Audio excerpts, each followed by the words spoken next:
Secretary General for Specialized Agencies and Bodies, and I'm here with Morgan Motzel, the Chair for Organization of American States.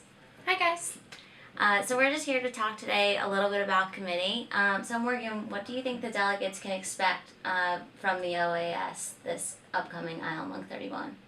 So we have two topics that we're really excited about this year for OAS. The first is human trafficking in Latin America, and the second is trade agreements in Latin America. As I'm sure you guys know as delegates, and I'm sure you also know as Melissa, these topics have been really rapidly developing, not only in the last couple of years, but even in recent months. And I think we'll continue to have some interesting stories coming out ahead of ILMUNC. So I really don't know what to expect. It's going to be a dynamic conference based on whatever news are going on. Great. So what would be your ideal delegate? Like, how would they act in committee? What would they do beforehand?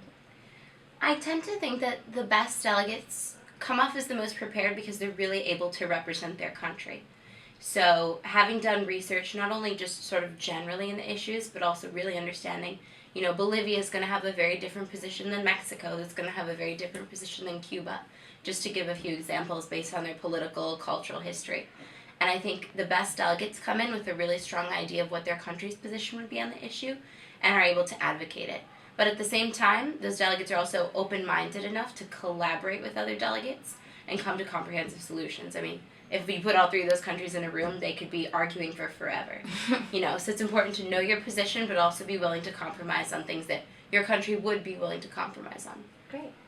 And just one last thing so that the delegates get a little taste of who you are. What is your favorite country that you've traveled to and why? Wow, that's a great question. I spoke about this just now, but I studied abroad in Cuba, in Havana, Cuba. It was an amazing experience, totally once in a lifetime. I'm an American citizen, so most American citizens can't travel to Cuba unless you're on an educational visa. Definitely the best, most interesting 4 months of my life, challenging in unique ways, but Cuba's beautiful, and I had a great time there.